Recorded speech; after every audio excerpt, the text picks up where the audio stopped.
ఈరోజు కర్నూలులో కావేరీ బస్సు సజీవ దహనం 20 మంది చనిపోవడం, అందులో చిన్న పిల్లలు. వారి కుటుంబాలకి శాంతి కలగాలని ప్రార్థిస్తున్నాం. ఒక దాదాపు 12-15 మంది బ్రతికి బయటపడ్డారు. వారు చెప్తున్న ఘటనలు చూస్తుంటే షాక్ అవుతాం. కానీ ఈ రాజకీయ నాయకులు మాత్రం పట్టించుకోరు.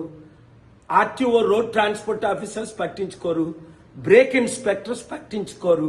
16 చలానాలు కట్టకుండా ఉన్న ఆ కావేరీ బస్సుకి 221 బస్సులు ఇమీడియట్ గా సీజ్ చేయాలి.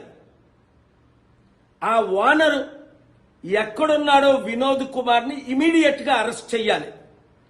చనిపోయిన కుటుంబానికి 2 లక్షలు ప్రకటించడం కాదు ప్రధానమంత్రి, కనీసం ఓనర్ ద్వారా ₹1 కోటి ఇప్పించాలి. ఇలాంటి యాక్సిడెంట్లు జరగకుండా ఉండాలంటే అసెంబ్లీలో, పార్లమెంట్లో మంచి చట్టాలు తీసుకురావాలి.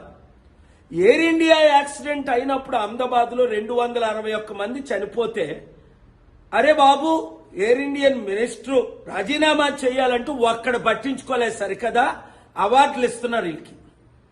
పొలిటికల్ రాజకీయ కరప్షన్ ద్వారా ఈ దేశం సర్వనాశనం అవుతుంది.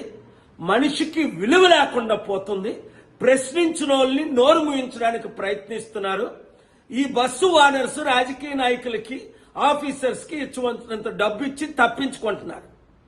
చూద్దాం, వీరిని అరెస్ట్ చేస్తారా చేయరా, చట్టాలు మార్చుతారా మార్చరా, ₹1 కోటి ఇస్తారా ఎవరా? ప్రతి మీడియా మిత్రులు ఈ వీడియోని షేర్ చేసి, ఇలాంటి ఘటనలు 100,000 జరుగుతున్నాయి.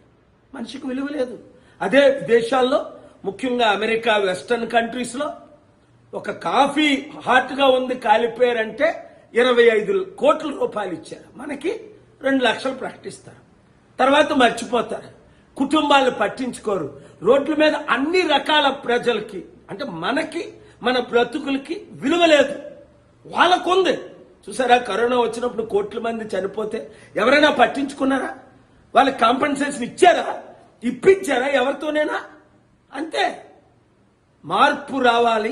ఆ మార్పు మనమే తేవాలి. ఈ వీడియో అందరికీ షేర్ చేయండి.